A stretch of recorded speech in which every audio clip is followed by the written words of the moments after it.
college basketball DFS. That is right. It is Champ Week, as ESPN loves to call it. It's one of my favorite weeks of the year because we have got college basketball on all day long. And so on DraftKings, we've got both an early slate for college basketball DFS and a main slate for college basketball DFS that's taking place at night. And so on this episode, we're going to break down both slates, tell you what you can expect from every single game, tell you, kind of the ins and outs and the stats of all the teams and all the players involved. So that way, if you're not playing DFS, maybe you're doing player props, maybe you're just placing bets, maybe we can give you a little bit of information for that as well. But we're going to tell you exactly what you can expect from all these games that are taking place on a Wednesday for Champ Week. Now, for a lot of these tournaments, we're looking at like the opening rounds / the play-in rounds. For some of the tournaments, it's the second round. So, there's a lot of variables in place here. Actually, as I have started recording this, I literally just got the notification to my phone that the salaries are out for the early slate. So, we're going to be kind of, to use a phrase that every middle management person used during the pandemic 5 years ago, we're going to kind of be building the plane as we're flying it here. And so we're going to be really doing a true first look at this DraftKings slate, the early slate, because literally I have not looked at the salaries because they just came out, but I do know what games are going to be on the slate, so I am prepared to talk about them. Anyway, if you have not already, make sure you subscribe to the channel. That way you can be with us for the rest of college basketball season, all the way up through the NCAA tournament, including the Final Four and the national championship game, and all of our weekly golf content as well. And also, if you're subscribed, you will know when we go live. Like, we plan on going live later tonight to talk about some college basketball best ball drafts on Underdog, which should be a lot of fun. And so, if you're subscribed, you'll know that goes on. If you're catching this on replay, well, then go check out that content as well. But anyway, let's go ahead and end the introduction there. Let's go ahead and get started talking about this early slate. Like I said, this is my true first look at the slate. Like, I literally just pulled this up. So here's what we got. Game number one is going to be between Virginia and Georgia Tech. This is the second round of the ACC tournament. This one is an ugly, ugly game. KenPom has this one projected to be Georgia Tech 68-67. That is a game total of 135 points. That is not a lot at all. That is going to be one of the lowest on this slate. And the reason why is because Virginia just plays at a snail's pace. It's what they do, right? They're ranked 360th in the nation in tempo. Granted, this is a little bit more of a less defensive-oriented Virginia than when Tony Bennett was there. They rank 142nd in the nation in defensive efficiency, so it's not exactly, a defensive stalwart, but that pace really does lower the fantasy scoring. Georgia Tech, on the other hand, ranks 112th in tempo. They like to get up and down, and they rank 73rd in defensive efficiency, so ironically, the better of the two teams in that regard. Now, what's really interesting about Georgia Tech is they're basically left with 7 rotation players after all the injuries that have gone down. And so really it does make them kind of a little bit more of a palatable team to play in DraftKings because of that. When these two teams played in the regular season, Virginia won 75-61. In that game, Nathan George, Duncan Powell, and Baden Ndongo for Georgia Tech all had over 15 points. For Virginia, it was Isaac McNeely that was carrying the load, and Day Ames had 18 as well, with Blake Buchanan filling up the stat line with 7, 11, and 4. So let's talk about this Virginia side really quickly. So Isaac McNeely is the highest priced player. He is the straw that stirs the drink. He has been really good lately, but he kind of fizzled out in the last 2 games. He'd been really good before that. He kind of takes a lot of tough shots. And look, if they're falling, you get games like you had against Wake where you had 43 DraftKings points. If they're not falling, you get games like you had against Florida State where you only had 16. In that previous meeting against Georgia Tech, he had 25. That's not bad, but it's not going to cut it for a salary of $8,500. Day Ames is interesting, though, because he really filled up that stat sheet against Georgia Tech, 31 DraftKings points in that game. He's been a guy who plays a ton of minutes for this Virginia team, does a lot of the little things, and with this being a pace-up spot against Georgia Tech, I like guys that put up peripheral stats in pace-up spots. So I do think this is a pretty good spot for Day Ames to get you a lot of rebounds and assists and to fill up the stat sheet in a variety of ways. Elijah Saunders is now fully back from injury. There was a period of time where he wasn't, and if the game stays close and if he stays out of foul trouble, he's good for about 20 fantasy points. I don't mind him as a safe option at 5,400. Blake Buchanan is their starting center, and like we said, he had a big game against Georgia Tech the first time they played, 30 DraftKings points, but he's really hit or miss. He's only had 1 game north of 16 since then. I think he's a high upside play. I think you can put him in your player pool, but he's not going to be a core player or anything like that for me. On the Georgia Tech side, Ben Dongo is the guy I want to target. So a few weeks back, I went to the Wake and Virginia game with a friend. Well, Wake is like the closest Power Four team to my house. Their arena is like 15 minutes from my front door. And he's a Wake fan, so I had a blast going to it, right? But one thing that was super obvious in that Wake game was Wake's game plan was to post up Efton Reed and Trevon Spillers on Virginia's bigs. They really felt like they had advantage in the post up game. Georgia Tech might do the same thing with Bain Dongo. In that first meeting against Virginia, he had 26 DraftKings points. It's not great, but the usage was really, really high, 31% usage rate in that game. So if they think that they have the same advantage on the low block that Wake Forest did, then they're going to post up Ndongo quite a bit. He's going to play nearly the entire game because they have nobody else, and he's been on an absolute tear recently. I think Ndongo, I don't think people are going to click him because of the game environment. I think he's a pretty solid play at 9,400. Now, like I said, they have so many injuries. They're just down to so few players. But the problem is that they're all priced up. Nathan George, 8,600. He's the new point guard. He's the new engine behind the offense. Super high assist rate, but it's really hard to play him at a salary of $8,600. Duncan Powell, same way at 7,300. Lance Terry is more of a pure scorer at 6,800. I don't like playing pure scorers against a team that's going to slow it down like Virginia. Jaden Mustafa is going to be a guy that's going to come off the bench at only 4,200, though. I think he's a pretty sensible value play. That first game against Virginia, actually, I guess he didn't play that game because that is not in his game log. So I don't mind him as a value play at $4,200. Next up, game number 2, we've got Cincinnati taking on Iowa State. This one is not going to be a whole lot better of a game environment. Ken Pum has this one projected to be Iowa State 72-64. Big reason why. Cincinnati ranks 277th in tempo, 21st in defensive efficiency. This is a team that just does not like to push the tempo. They really rely on their defense to win games. It was an anomaly when they scored 87 today to beat Oklahoma State. On the Iowa State side, they do like to get up and down. They rank 98th in tempo, but they're 6th in defensive efficiency. That makes it really hard for teams to score on them. They're just a really good defensive team. Previously against Cincinnati, these two teams played, and it was 81-70. That's quite high for these two teams, in my opinion. Jizzle James was the guy for Cincinnati. He had 25 points in that game. For Iowa State, they had the whole team healthy, so they had like a really balanced attack. Curtis Jones led the team with 22 real points in that game. So this is a game that, like, really it can be largely a cross-off, in my opinion.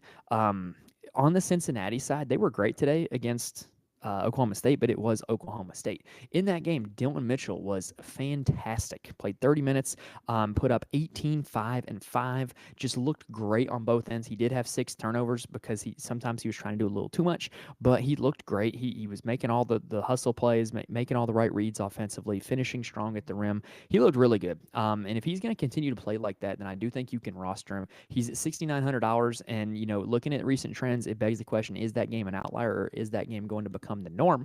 Well, if you do believe that game was not an outlier, then Dylan Mitchell, go back to him. Jizzle James and Day Thomas kind of have this weird dynamic where they're both point guards and they are both kind of vying for the offensive lead. Today, it was more so Day Thomas than Jizzle James. Day Thomas had 39 DraftKings points today. Day Thomas was the starting point guard between the two last year. Jizzle James rarely played. Jizzle James has been the guy that it seems like this team is going to promoting the usage of, really using as their lead scorer, but today it was back to being Day Thomas. So who knows if that continues or not. If it does continue, Day Thomas might be a little bit underpriced at $6,900. And I'll be honest, aside from that, I'm kind of out on this Cincinnati team. Dan Skillings Jr., good game today, but he's been anything but consistent. The good news is his back-to-back games of over 26 minutes, but they were both against Oklahoma State. So, when he gets to play a real defense, how's he going to do? I could see an argument for putting him in your player pool of $5,000 because he has a lot of upside. And then Josh Reed played really well today as well. He's kind of just like a hustle energy guy for this Cincinnati team. But today he was really making shots. He was scoring. He was all over the floor. 29 DraftKings points in that game. Played 32 minutes, which really kind of boxed out Seamus Lukosius from playing a whole lot. If you think that the play of Reed continues, then go back to him at 4,500. But I'm good. I just don't think that that's his game. On the Iowa State side, it's a weird dynamic because the injuries of this team, the different rotations of this team have pricing just all over the place. Josh Jefferson is about where he should be at 8,500 in my opinion. If this game stays close, if he plays full minutes, he could absolutely have a good stat line. Against Cincinnati, previously he put up 28 DraftKings points. I think he's more so a high floor player than a high ceiling player. So if you play GPPs, he's probably not for you. Tamin Lipsey is starting to look like Tamin Lipsey of last year. But a big reason why is because Keshawn Gilbert has been out. If Gilbert is back for this game, I think Gilbert kind of makes for a great play at $6,700. If he is not back, I think Lipsy and Curtis Jones both make for really good plays. In that last game that Gilbert was out, Curtis Jones really took on the lead dog role offensively, put up 24, 5, and 5 for 41 DraftKings points. If we get news that Gilbert is out, Curtis Jones is a really, really good play. Milan Momcilovic also played quite a bit in that game. His shot wasn't falling, though, so not a whole lot of DraftKings points there. And then Nate Heist took a lot of the minutes from Curtis Gilbert, or Keshawn Gilbert, excuse me. Played 37 minutes, put up 24 DraftKings points. Not a really high usage player, but like if he's going to be out on the floor for 35 minutes at $4,400, he's worth a look. And so I really do think that we got to wait for this Gilbert news, because if Gilbert is out, Jones and Heist become really, really good plays. Next up, game number 3, we've got South Carolina taking on Arkansas. This is a game that we just saw like literally a week and a half ago. Arkansas, the 9th seed in the SEC tournament. South Carolina pulling up the rear at 16, but South Carolina really put the beat down on Arkansas the last time these two teams played. South Carolina won 72-53 on their home floor. Colin Murray Boyles went off 35 and 7, along with 2 assists and 4 steals. Now, in terms of the stats for this game, Arkansas is a team that does love to get up and down, 69th in tempo. They rank 17th in defensive efficiency, so they're a pretty stout defense. South Carolina ranks 284th in tempo, so they're really going to slow the game down. They rank 48th in defensive efficiency, so they're not a bad defensive team, even though they haven't had the best season. One thing statistically with South Carolina is they turn the ball over a lot, and they do not force a lot of turnovers. So Arkansas is going to be able to get in their offense and get some shots off, even though Arkansas is not exactly a team that loves to take care of the basketball. Now, interesting thing on the South Carolina side, like really, I am hard-pressed to play anybody other than Colin Murray Boyles. That's just my personal opinion. He's great. He has some up and down games in his game log, but when he gets going, he does have like genuine 5x upside. In that previous game against Arkansas, 53 DraftKings points. It's incredible. So he's absolutely a guy that I'm willing to go back to as a pay-up option here on this slate. But I got to be honest, I'm just not really feeling anybody else. I mean, Jamari Thomas is okay, but I think it's too expensive. Nick Pringle is a guy that does have legitimate double-double upside, and he played really well against Arkansas the last time out, 32 DraftKings points, but I don't really trust it because I know Nick Pringle and what he's been up to the last 3 years. Not personally, but like he's just a super inconsistent player, like, and he can get in foul trouble at a moment's notice. So I'm kind of just staying away from the rest of the South Carolina team other than Colin Murray Boyles. Nothing really catches my eye. Nothing I'm really interested in other than Colin Murray Boyles. On the Arkansas side, so Adu Thero is going to be out for this game as far as we know.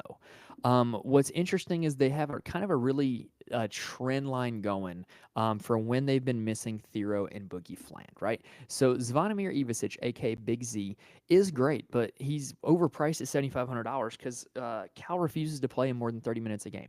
It's really hard to hit value at a price tag of $7,500 when you're not playing more than 30 minutes.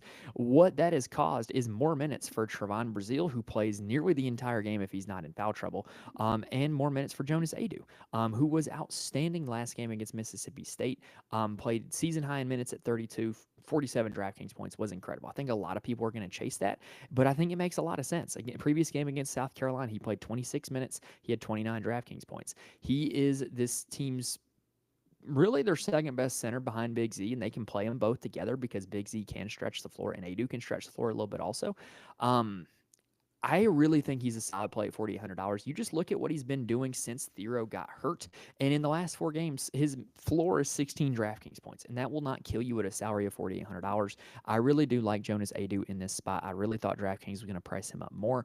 Trevon Brazile is the same way. He's had one dud in the 4 games since Thero has been out where he only had 10 DraftKings points, but the other 3 have been 27, 46, and 26, so it really does stand to reason the most likely outcome is for him to hit value at his salary. Granted, the one dud game was against South Carolina, largely because he was matched up with Colin Murray Boyles. So I think that would be the one reason to fade him. But mathematically, it really stands to reason that Trevon Brazile is going to continue to play well as long as Adu Thero is out. John L. Davis is another guy whose usage picked up once Thero is out. This is a super veteran postseason player with all the games he played at FAU. I could see this team really running their offense through him as we get into the postseason. I think $7,000 is a price tag that he could absolutely hit value at. Next up, we have one of the games of the slate that you're going to want to target. That is Notre Dame taking on North Carolina. I don't know if anybody was watching today, but man, the ending of that Notre Dame Pitt game, if I was a Pitt fan, I would be like beside myself with how that game ended. Truly a terrible way to end a basketball game, but it is what it is. In this game, the projected total is 152. It's one of the highest of the slate. The projected score on KenPom is 80-52 in favor of North Carolina. That high total is not because of Notre Dame. They rank 307th in the nation in tempo, but they do rank 118th in defense efficiency, so they're a defense that can be had a little bit. And they're a team that does not defend the two-point shot very well. They really haven't had a whole lot of rim protection the entire season, which is why they're not the best defensive team. Now, on the North Carolina side, they rank 31st in tempo and 72nd in defensive efficiency. North Carolina is also a team that has given up a lot of interior scoring as the year has gone by. When these two teams met earlier in the season, North Carolina won 74-73 on Notre Dame's home floor. In that game, Ian Jackson shined for North Carolina, had 27 points. And then Braden Shrewsbury and Tate Davis and Marcus Burton all had 16 or more for Notre Dame. So on the Notre Dame side, we got to talk about their injuries, right? So basically, they lost Braden Shrewsbury to the season a few games ago. And then today, Kevin Najee did not play their normal starting center for Notre Dame. And so what that led to was they had very few subs. And so they played essentially a rock fight against Pitt. Like this game was one of the slowest tempo games I've ever seen. They were running the shot clock down. They were in no hurry because they knew they have no depth and they're planning on playing multiple games over the course of this ACC tournament. And so it led to a game that just was a terrible total. That is not how North Carolina rolls. North Carolina is going to want this game to get up and down. So I do think you can play players from this game. But with Najee being out, oh boy, I'm going to butcher this name. Nika Konstantinovsky. Nailed it. Ended up playing, and he put up 24 DraftKings points in 27 minutes. With North Carolina's inability to guard the center position so far this year, I do understand playing him as a value play at 4,100. I also think there's a chance that they could just play him off the floor and both teams go small, and Tay Davis plays the 5. Tay Davis was not great today against Pitt, but his usage rate was high. He continues to be a really key part of this Notre Dame offense. In that previous game against North Carolina, he did put up 24 DraftKings points. I kind of get it. He's a little overpriced for my taste, but I do get him as a play as well. And then with Shrewsbury burning out, Matt Aloko is going to play a ton of minutes today against Pitt. He played 35. He's $5,900 on DraftKings. He's playable in my book because of how many minutes he's going to play. And then Marcus Burton is just Notre Dame's best player. I think he's a little overpriced at 10-1, but he does have legitimate 4x, 5x, 6x upside at that salary. We saw a 6x game in a crazy 4 overtime game against Cal. Obviously, we don't expect to get 4 overtimes in this one, but he is the guy that he has the ball in his hands so much that you can expect him to put up DraftKings points in a hurry in a game that's going to get up and down. So really, I do kind of get playing the guys on this Notre Dame side with it being a big-time pace-up. On the North Carolina side, they're so hard to figure out, man. Like, they have been switching up their rotation, switching up the starting lineup, just switching everything up, and it's been really hard to get a read of just, like, who is playing the minutes, who is seeing the usage for this team, and it just makes things really, really difficult, right? So they did switch the starting lineup up on senior night, but it didn't really change the rotation a whole lot. Basically, what you're seeing more and more is RJ Davis is going to be out there nearly the entire game. And then Seth Trimble, Elliot Cadeau, and Ian Jackson are going to like split minutes for 2 spots. And they don't play a whole lot anymore. Like, it's very rare that any of them plays more than 25 minutes, which makes it really hard for them to hit value for their DraftKings salary. And then Drake Powell is going to play nearly every minute as well because he's just this versatile floor spacing 3-and-D player, not a high usage player, not a guy I play a whole lot in DraftKings because he is just not a high usage player. And then basically from there, Withers and Lubin and Washington are going to split minutes as well, with Washington clearly being third in that pecking order.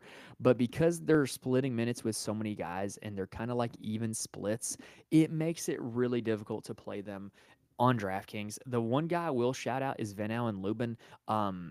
So he did not play in the first game against. Oh no, he did play in the first game against Notre Dame. Only played 14 minutes. But he is a Notre Dame transfer.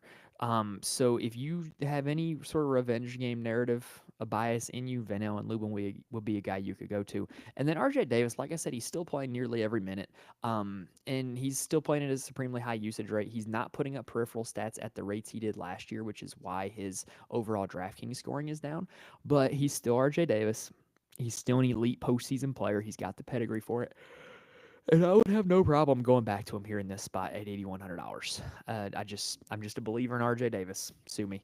Um, the other thing that will be interesting to see with this North Carolina team as the week progresses, as they play more and more games, is do they end up condensing that rotation? Are there guys that end up clearly playing above the rest in the picking order? It'll be interesting to see if that does transpire. Next up, we've got Colorado taking on West Virginia. This is another game that is not going to be all that pretty because both these two teams like to slow it down. KenPom has this one as West Virginia 67-62. That is a 129-point total, which is tied for the lowest overall on the slate. For Colorado, they rank 165th in tempo, 58th in defensive efficiency. They were very clearly the worst team in the Big 12 in the regular season, but they did beat TCU today, which moves them on to this round. But yeah, they're not very good. On the West Virginia side, they rank 326th in defensive or in tempo and 13th in defensive efficiency. This is a team that is not very good offensively. They're not a good rebounding team. They're quite small, and they're going to really look to beat you by playing really good defense and capitalizing on it. That's just how they win games. They're not a great offensive unit. In the previous meeting between these two teams, West Virginia won 78-70. Javon Small had 26, 4, and 7. Joseph Yesufu also had a big game off the bench, 18 points. For Colorado, Julian Hammond had 23 and 4. Nobody else really shined for Colorado on that side. Now, for the DraftKings purposes on this game, for Colorado, they're doing some interesting things recently. So basically, you can look at the last two games, which have both been against TCU, and it's very clear that there are three players that you're going to want to roster on this Colorado team. And I don't think you have to roster them because this game environment is going to be ugly, but there are going to be three players that are probably going to make my player pool. They're probably not going to be a big part of it, but they're probably going to be a part of it. And first is Julian Hammond, their point guard, has the ball in his hands all the time, puts up a lot of peripheral stats. $6,700 is a reasonable price tag for him. He's going to play a ton of minutes if he is not in foul trouble. And especially, he has a high assist rate. So if Colorado's scoring any points, Hammond's going to be the guy that makes him go. Andrei Jakubowski is another guy that is going to play a lot of minutes. He was really, really important today against TCU. That was 7 for 15 from the field, put up 34 DraftKings points in that game. I don't mind going back to him. And then I really like Trevor Baskin, even though he got an elevated price tag to $5,600. He's coming off of back-to-back games of 30 DraftKings points, both against TCU, but his role has been much bigger. He's now in the starting lineup, and West Virginia is not a great rebounding team. They're not a very big team. So $5,600 for Trevor Baskin, I'm willing to kind of go back to that well one more time and see what happens. On the West Virginia side, as we mentioned previously, Javon Small is their guy. He is going to make everything go for them offensively. He's got a ton of upside, and I think that in the postseason, as these games get harder and harder, I think he's a guy that he's going to have more and more of a role offensively. I just think that's what's going to happen. He had 47 DraftKings points last time against Colorado. That'll cut it. So I think $8,900, very reasonable price tag for Javon Small. And then Amani Hansberry is their quote-unquote big. He's a double-double machine. And Colorado's not great on the interior. So if Hansberry does play max minutes, which I do think he should because, it's a conference tournament game, then he absolutely can hit value for his price tag at $6,900. I'm probably keeping my West Virginia exposure to just those two guys, although Joseph Yesufu does intrigue me. He's playing more and more minutes. The guy is like 25 years old, and he's really experienced, and he can really get buckets. $4,200 is not a lot to pay for a guy that can give you 20-25 in a hurry. So I don't mind Yesufu at $4,200. Why does Jonathan Powell have this alert? Oh, because he played well against UCF. Okay, yeah, Jonathan Powell played well against UCF. If you want to go back to him, go for it. All right, next up, we have the game that matters the most in my heart. On this Wednesday, Texas taking on Vanderbilt in the first round of the SEC tournament. Texas probably needs to win at least 2 games in this SEC tournament if they want to make the big dance and if Rodney Terry wants to keep his job. And so this is going to be a big one. And I hope for Texas' sake, for Rodney Terry's sake, that they do win it. But I don't have a whole lot of confidence because Vanderbilt's pretty good.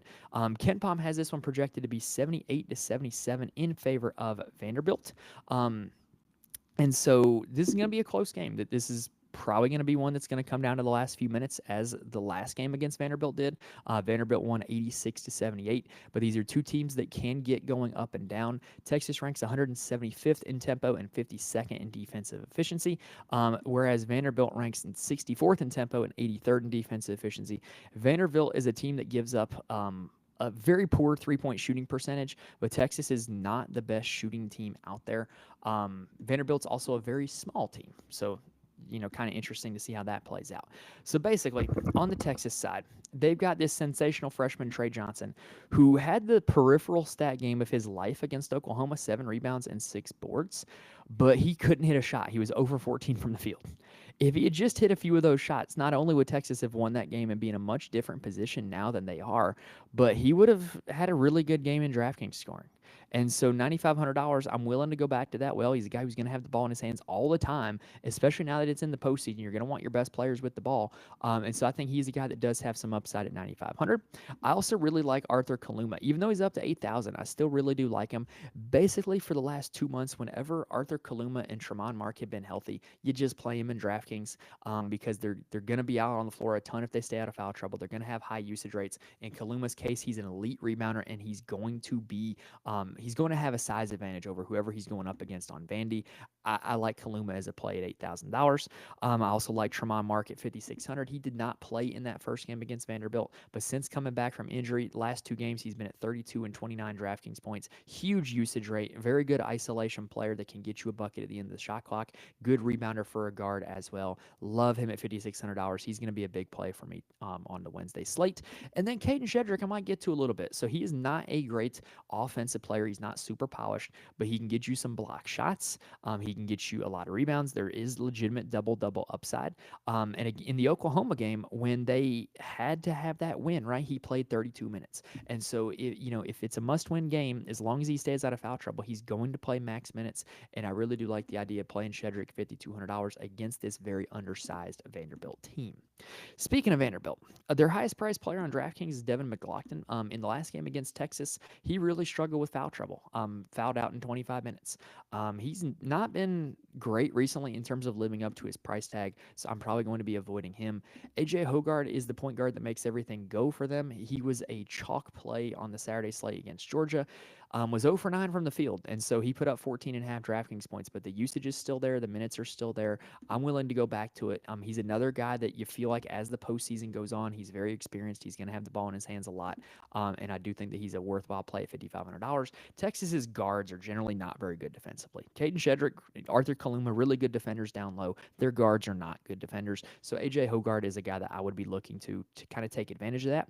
And with them having 3 guards that are currently listed as out, whether or not they stay out, I'm not for certain that's going to happen. But with them having 3 guards that are out, that also elevates the value of Tyler Nickel, Jason Edwards, and Charles Manon because they're all going to play. I'm sorry, Chris Manon, because they're all going to play a ton of minutes. And so I really do think that all of them have upside here for this Vanderbilt team. And then Carey at $4,800, he destroyed Texas last time, 40 DraftKings points, but he's not typically the profile of a guy that's going to destroy Texas. He's an undersized big who played a lot of boosted minutes because of McLaughlin's foul trouble. If you want to go back to it, go for it. I'm probably not because I think that performance was a little more of a fluke than we would be willing to admit. Next up, we have the 3:30 game in the Big Ten between Northwestern and Minnesota. Now, we've had some ugly games on this slate. This one is going to be equally ugly with all of them. Northwestern's projected to win this one 67-62 according to KenPom. That is a total of 129 points. That's quite bad. It's tied for the lowest on the slate. Big reason why is the tempo of these two teams. Northwestern ranks 314th in tempo, and they're an elite defensive team ranking 44th. Minnesota ranks 357th in tempo, and they rank 78th in defensive efficiency. So, slow pace, bad defense. It's just not a great game environment, y'all. I really think you could cross this one out altogether if you want to, but I do think there are some intriguing angles to play here in this one. In the last game these two teams played, Northwestern won 75-63, so yes, it was a low total, but Martinelli had a really good DraftKings game. KJ Wyndham had a really good DraftKings game. Dawson Garcia had a really good DraftKings game.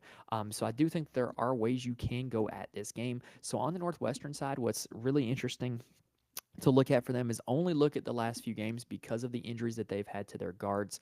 Jalen Leach and Brooks Barnheiser, they are out for the season. So you only really want to go off of games where those two guys are hurt. And in those games, Nick Martinelli has had a massive usage rate. Granted, he hasn't really turned a whole lot of them into like huge DraftKings performances. Like against Minnesota, it was a great game for him, and he had 38 DraftKings points. So I wish he were a little lower priced. I think that he does lack the upside to break the slate at $9,800, but his massive usage and his ability to really get a ton of shots up against this Minnesota defense gives him a high floor if you're playing cash games. The other guy I really like for this Northwestern team is KJ Wyndham. So he's been really, really good ever since Barnheiser and Leach got hurt. Just consistently putting up good DraftKings performance after good DraftKings performance. His price is a little up to 5,100, but I am willing to go back to him. Justin Mullins has turned into a cardio guy. He plays a ton of minutes. Gets you some peripherals, but not a high usage player. $5,000 is a little much to pay for a cardio guy, in my opinion. And then you've got Jordan Clayton at 3,300, who he does start at point guard for this team. He generally doesn't play a huge minute total, but if he stays out on the floor for a while, he could rack up some DraftKings points very quickly because of the role that he's been given with all the injuries that are going on. Ty Berry is also a guy that has an extended role since the injuries, but he hasn't really done great for his current DraftKings salary. Matthew Nicholson, same way, playing more minutes with all those injuries, but just not getting it done for salary. Now, on the Minnesota side, they do have Dawson Garcia, who we already mentioned in that previous game against Northwestern. He did put up 41 DraftKings points. That's pretty doggone good. I'd be willing to go back to him for that. But it's really hard to argue for a whole lot of the other Minnesota pieces, right? Brendan Rigsby is a guy that I tried to make a thing on the Sunday slate against Rutgers. He did play 33 minutes. He did put up 17 DraftKings points. He was 1 for 7 from the field in that game. So if he were to have a better shooting game, he could absolutely have a chance to give you like a 5x value game at $4,000. I kind of don't mind the idea of going back to him as a value play. It's a 3-game sample now of him playing a lot of minutes and him getting a lot of shots, so I don't mind it. Frank Mitchell's another guy who's playing more and more minutes off the bench along with Rigsby. 3 straight games of 22 DraftKings points or more. This is another one that I'm kind of buying those recent minute totals and thinking that they're going to continue.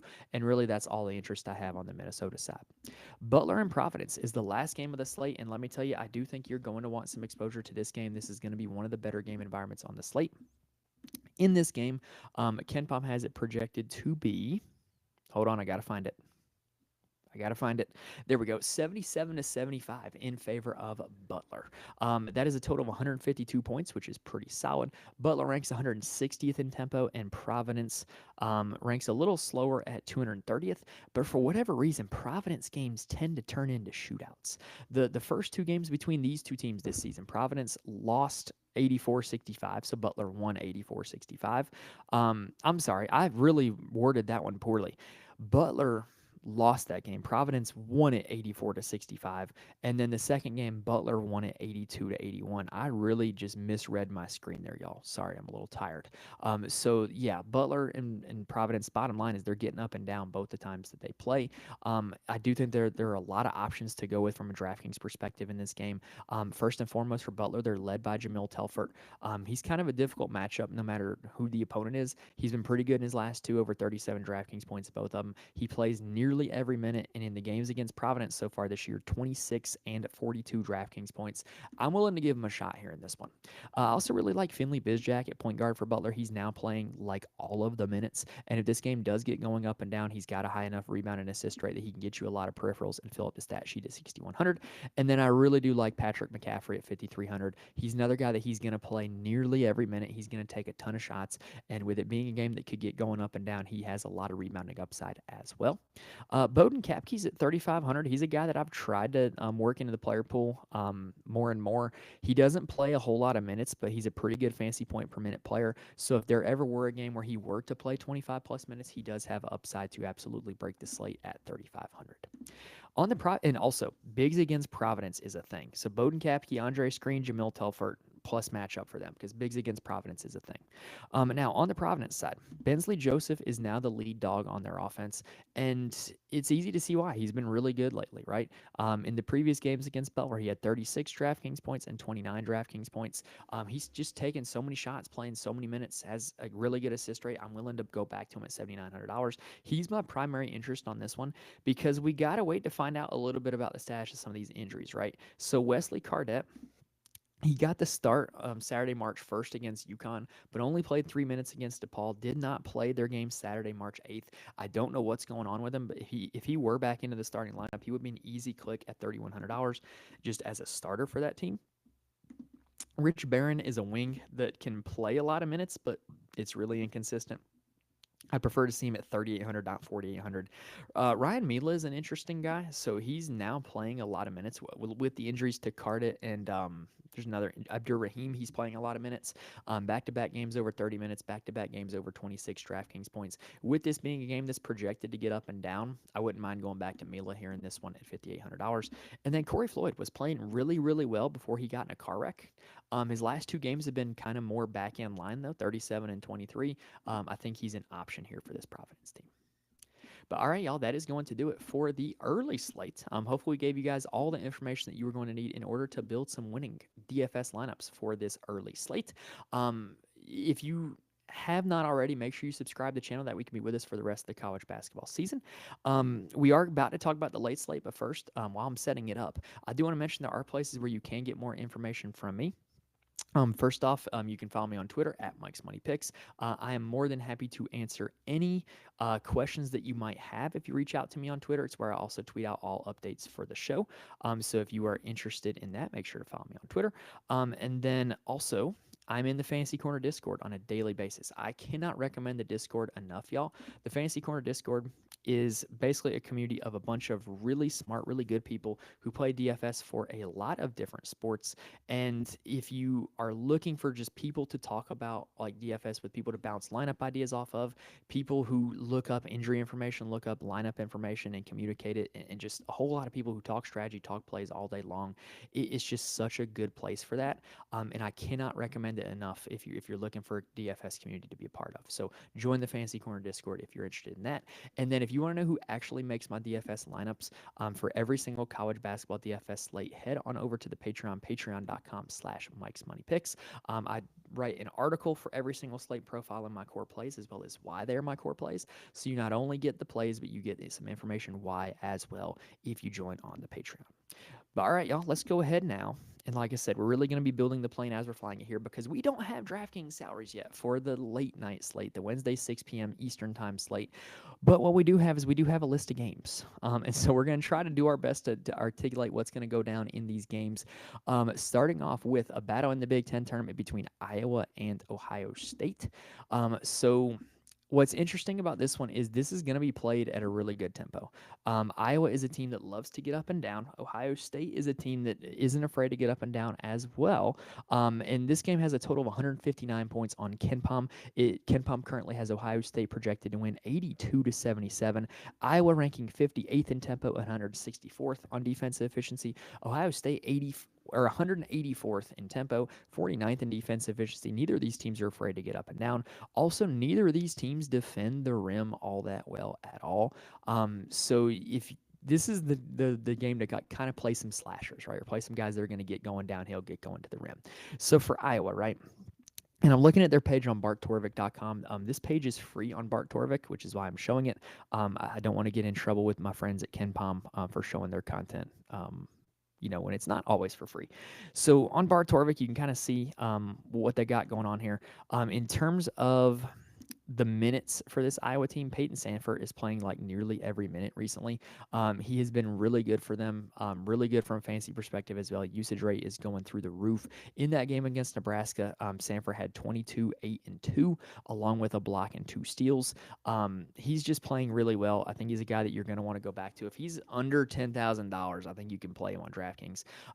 What's interesting, though, is the minutes for the guards have been kind of fluctuating because of Drew Thelwell's injury. He's kind of been in and out of the lineup. It kind of keeps his minutes, not at a super high total. Harding's minutes are down because Thelwell's back. Josh Dix is playing nearly the whole game, but he's not a super high usage player. The other guy that I think you might want to get exposure to is Price Sanford. He has been playing more and more. He is Peyton's little brother. In the game against Nebraska, he did have 30 minutes played, 19% usage rate, and he put up a double-double, 16 and 11. So I do think that Price Sanford is a guy that you can go with. It says he's a wing guard on Bart Torvik, but he is a forward on DraftKings. DraftKings. If he's still pretty cheap, if he's still under $5,500, I think he's a great value on DraftKings, and I think he's a great guy you can go to.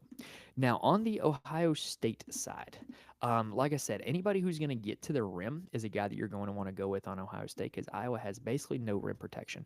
But what's interesting enough with Ohio State is they're really like concentrating their minutes around just a few guys.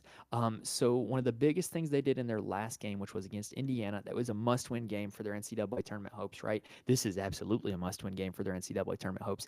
They played Parrish, Royal, Thornton, and Mobley. Parrish, Thornton, Mobley, and Royal played nearly the entire game. They all played 34 minutes or more. So I'm not rostering anybody on DraftKings outside of those four, right?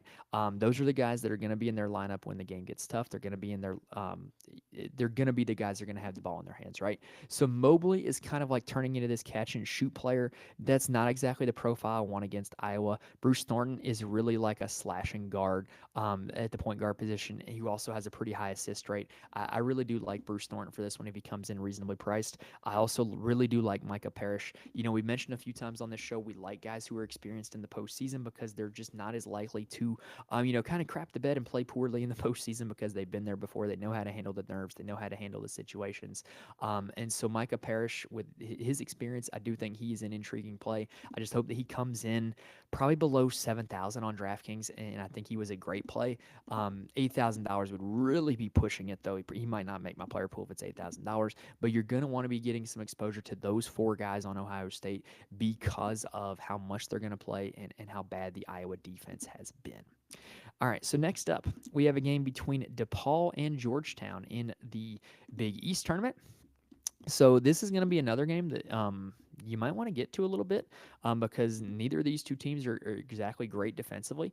DePaul has, kind of been the bottom of the Big East all season long, whereas Georgetown has been really poor defensively since Thomas Sorber got injured. KenPom has this game projected to be 74-70 in favor of Georgetown. On the DePaul side, they have gotten they've had a lot of injuries going on. And so you're going to want to kind of make sure that you know who's in and who's out of the lineup before you play anybody for DePaul. In their most recent game, they started Layden Blocker, CJ Gunn, Isaiah Rivera, Troy D'Amico, and JJ Traynor, and they all played a ton of minutes. David Thomas was basically the only one who played off the bench, and that was because Connor Enright and NJ Benson were both hurt. If that's the case again, I really want to go back to JJ Traynor. So he has been kind of a bench warmer all season long, but not a high usage player either. But if he's going to play 30-plus minutes at the center position against this iteration of Georgetown, I kind of like it. And so JJ Traynor, if he is cheap on DraftKings, is a guy that I will go back to. Isaiah Rivera is a guy who has been filling up the stat sheet for this team as well. Really solid assist rate, really solid rebounding rates for a guard. So I really do think Isaiah Rivera is another guy you can go back to on this DePaul side. Now, on the Georgetown side, as we mentioned, they have had an injury to Thomas Sorber, so they are not the same force defensively as it used to be. But they're still not terrible.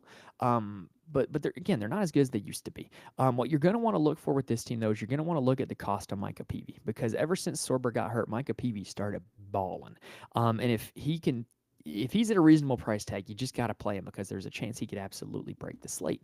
But here's the thing. They're bigs with Sorber being out. They're asking Burks and Fielder to play a lot of minutes, and both those guys are really prone to fouling. I kind of like the idea of playing Burks and Fielder if they're 4,500 or under on DraftKings. If they're higher than 4,500, it's going to really make me make a decision, but they're going to play a ton of minutes if they stay out of foul trouble. There's no reason to foul this DePaul team, so I don't mind the thought of playing either of them. But like I said, Micah Peavy's really the guy that I want to focus my exposures on, and Jaden Epps has very clearly been playing with a higher usage rate than Malik Mack since he has been back from injury. So I would very much prefer Epps over Mack in that regard. All right, next game up, we have got Cal taking on Stanford, which is ironically a game in the ACC tournament, which just seems so weird that both these teams that are so close to each other are traveling to Charlotte all the way across the country to play a basketball game. KenPom has this one projected to be 74-71 in favor of Stanford. Look, Stanford is very clearly the better team. Here's the thing with Stanford, though. Stanford has a dominant big man in Maxime Reynaud, and Cal kind of will throw a lot of size at you and will be physical with you down low, with Matty Sissoko being their primary option at the center position. So it's not the easiest matchup for Reynaud, even though he is really good, even though he is one of the best players in the ACC. One thing that's been really interesting with this Stanford team is their usage of their guards. So basically, if you look at Stanford, the usage of their guards, they've really started playing just really just four of them as the season has gone down. What you've seen is a big uptick in minutes for Oziah Sellers, Ryan Agarwal, Jalen Blakes, and Benny Gior. Those are really the only guys they're going to play. They kind of alternate having good games. It's really hard to kind of pin down which one of them it's going to be, but all four of them are guys that can go off. Jalen Blakes is the one with the best pedigree. He is a Duke transfer, but yeah, it's just tough to predict which one it's going to be. But if you want to try to take your shot at predicting it, Sellers, Blake, Agarwal, and Gior, those are the guys that are going to be playing. And like I said, you already know you got Reynaud. He's going to be one of the best pay-up options on the DraftKings slate, pretty much regardless of what he comes in at a price tag. All right, now on the Cal side, they're they played today and they beat Virginia Tech, which is a good little streak for them. In that game, Andre Stojakovic, I think, is the guy that you're going to want from this Cal team. He took a ton of shots against Virginia Tech. In fact, 20 of them. That game was in double overtime, but anytime you get a guy taking 20 shots, that's the guy you're probably going to want to roster in DraftKings. Rightus Petritis also had a double-double, 16 and 10. Jeremiah Wilkinson was at an egregious price on DraftKings today, and he did not pay it forward. But I really do think you're going to want to keep your focus on Stojakovic and Petritis because those are the two they're going to play the entire game. Matty Sissoko will play a lot if he can stay out of foul trouble, but it's really asking a lot of Sissoko to stay out of foul trouble when he is going up against Maxime Reynaud. So I don't think that that's the best matchup for Sissoko on paper. Next up, we've got LSU taking on Mississippi State. So this is a game that can get going up and down. Mississippi State is one of those teams that kind of like Providence. They get caught up in a lot of shootouts.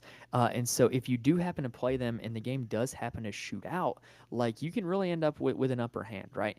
Now, these two, Ken Palm has this game projected as 77-70 in favor of Mississippi State. These two teams have played already this season. Mississippi State won 81-69. On the LSU side, they haven't been healthy, right? Like they've been missing some guards. In their most recent game against Texas A&M, they only scored 52 points. But what is notable is the guy that scored a lot of them was Jordan Sears. And the main reason is because of all the other injuries that they've had to their backcourt. If they continue to have those injuries to their backcourt, if Victorious Miller is out, Jalen Reed is out. There's another guy that was out, I believe, in their last game. If those guys are out, then Jordan Sears is going to be a guy you're absolutely going to want to go back to. In that game, he had a 29% usage rate, which was more than Cam Carter, who's on paper their best player.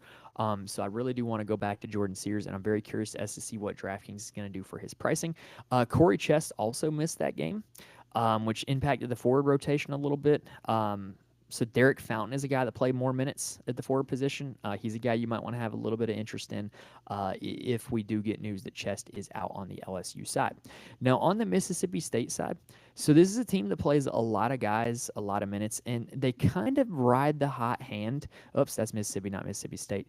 They kind of ride the hot hand, so it does make them tough to predict. It does make them really tough to kind of want to play guys on DraftKings for, but that doesn't mean you shouldn't because LSU is a bad defensive team, one of the worst in the SEC. So you're going to want to go after that, right? Josh Hubbard is a guy who takes a ton of shots, a ridiculously high shot rate.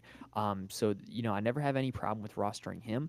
But in that game against Arkansas, what's interesting is the other guys that played a lot of minutes, right?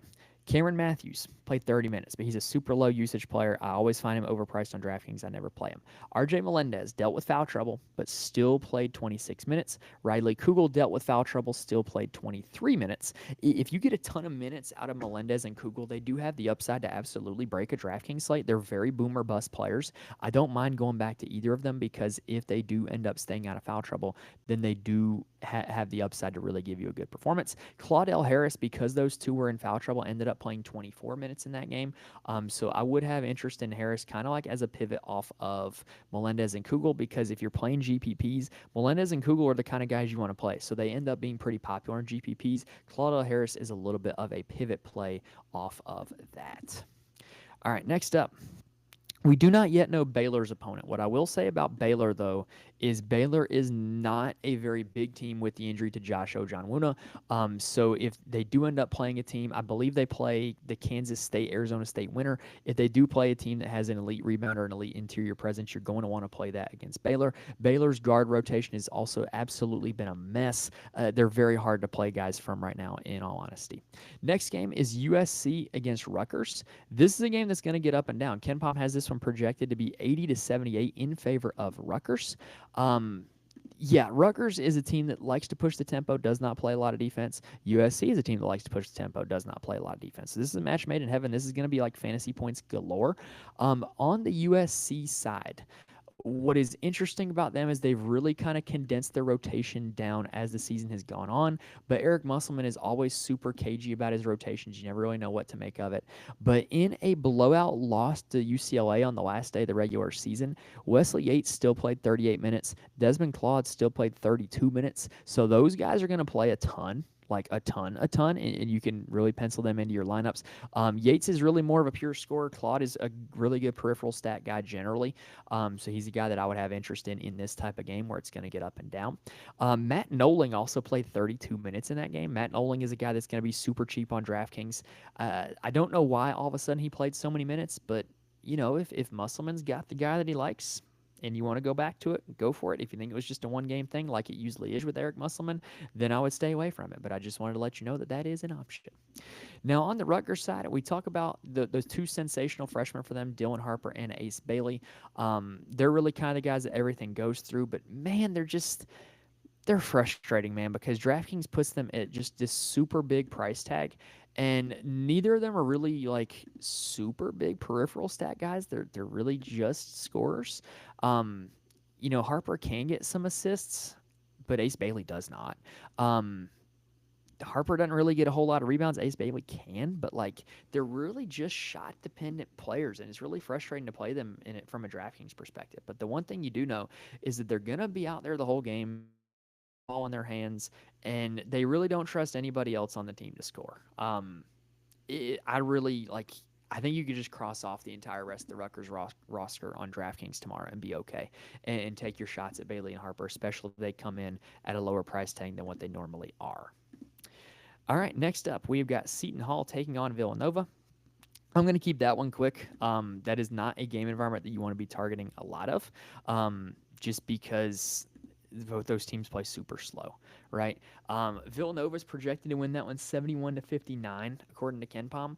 To me, that would be a great game to target Eric Dixon, because Eric Dixon can absolutely fill up a stat sheet. Eric Dixon is a true mismatch against that Seton Hall front court. I would really be looking to target Eric Dixon in that game. SMU, I believe they're going to be playing the Florida State-Syracuse winner, so we don't really know what that game is going to be a whole lot of yet. The next game is Oklahoma versus Georgia. Ken Pom currently has that one projected to be Georgia 74 to 73. Both of these teams will get up and down, but they will play good defense. Georgia is on an absolute roll recently. They beat Oklahoma the first time that these two teams played earlier this season. For Oklahoma, the injury that you will have to monitor is Sam Godwin. If Sam Godwin does not play, they've kind of been playing like this conglomeration of big men at the 5 spot. And against Texas, they played pretty well. They made impact plays, right? Like Luke Northweather played 22 minutes, had 10 and 5 in that game. If he is at a price tag under $4,000 on DraftKings, that'll cut it, right? Muhammad Waggy got the start in that game, only put up 3 and 2, but He was dealing with foul trouble. Who's to say if he doesn't deal with foul trouble, he plays 25 minutes, he might be able to give you something, right? But really, this Oklahoma team, they really run everything through Jeremiah Fears. Jeremiah Fears is going to be the guy that you're going to want to play. He's going to play a ton of minutes. He's going to have the ball in his hand a ton. In that Texas game, he had a 37% usage rate, and he did not shoot the ball well. He was 2 for 14 from the field. But he's going to be the type of guy that's going to get that shot volume every single night. So I do like the idea of going with Jeremiah Fears. If you're not going to go with Fears, I really do like Kobe Elvis. So he started for them at the start of the season. He's now coming off the bench, but he's a supremely high usage player, can really fill up a stat sheet. I don't mind him one bit. On the Georgia side, they had Tyron Lawrence priced way too cheap on DraftKings the last game that Georgia played. If he continues to be below $4,000, I would be willing to play Tyron Lawrence again and go back to that well. They're really hard to target other than that, though, because they play like a lot of guys heavy minutes.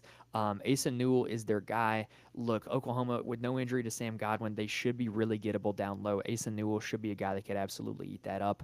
And so Asa Newell is a guy that I will be targeting as long as we get the information that Sam Godwin is out for this game. The last game of the night is going to feature the Kansas Jayhawks. The one thing I will mention about them is pay close attention to Zeke Mayo's salary. He had been going through a really cold stretch, just a really cold stretch for Zeke Mayo. Had a huge bounce back game on the last game of the regular season. If he's still priced on low on DraftKings, he's going to be a very popular play. He's going to be a guy that you can go to in all formats. But all right, y'all, that is going to do it for the Wednesday, March 12th slate. Did I end up going live? I was not supposed to go live. Holy crap. Yeah. Sorry, y'all. Did not mean to go live on this one. But yeah, I will be uploading it and recording it.